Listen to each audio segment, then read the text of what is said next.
Sure. So my name is Karen Allen. I am 55 years old. I live in Petawawa, Ontario, and I am a carrier of muscular dystrophy.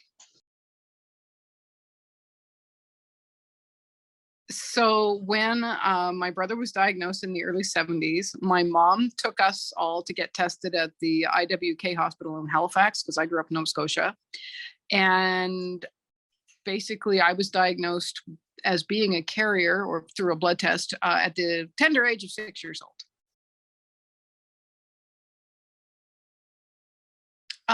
I don't think it ever really affected my physical health. I played sports in high school. I never had any issues with muscles. I've had the tests to check and see if I've had an enlarged heart. I think the first one I had, I was 40 or 39. I had another one when I was 44. And there's nothing. I'm fine. Like physically, I am fine. Well, I guess sometimes it can weigh down on you because there's a certain amount of, I don't want to say guilt, but it is kind of like guilt because there's a certain amount of responsibility knowing that you are carrying this dreadful gene and you as the mom have the ability to pass that on to your children, which is unfortunate. And it's like, do I not have children? Do I go through some sort of scientific exercise to try to delete the disease or remove the disease from the family? But it's one of those things where that was not the case.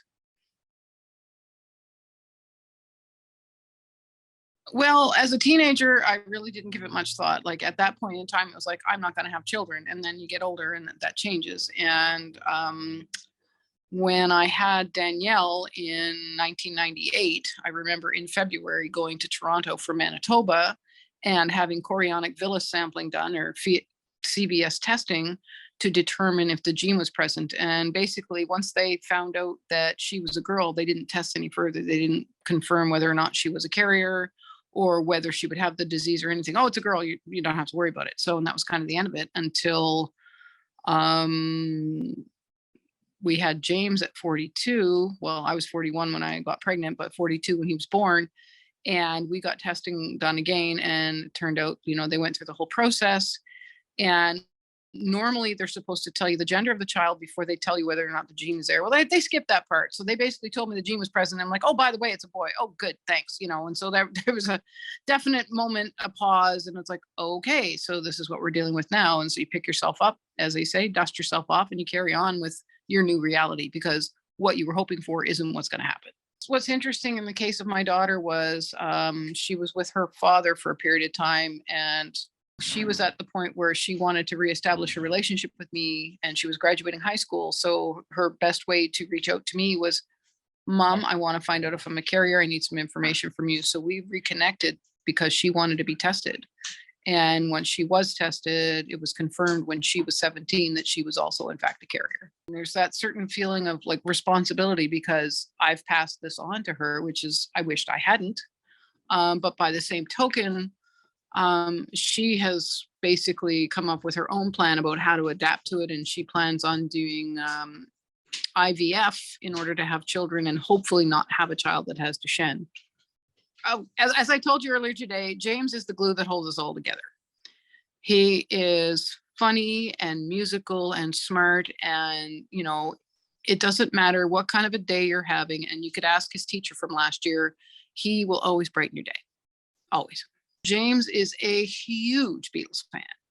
He's a Queen fan. He is a Monty Python fan. So my work here is done. He loves music, all kinds of music. He likes to watch video games or play video games. He's a typical kid. He's 12 years old and he does what most 12-year-olds do. Well, to other women who are carriers, this is your journey and you have to decide what is going to work for you and what is not going to work for you.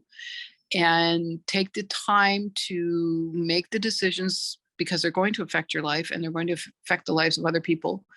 Be prepared for what you choose. I mean, in my case, because I had seen my brother with Duchenne muscular dystrophy, I knew what to expect or what to plan for. A person who doesn't know they're a carrier and has a baby with this disease has no way to plan. So in my case, anyone who knows you're a carrier, It's your journey, it's your choice, and you decide what's going to work best for you. And if that means choosing not to have children, if that means choosing science, if that means choosing to have a child that may have this disease and dealing with the consequences of that's up to you. You have to choose whatever path it is that you can live with.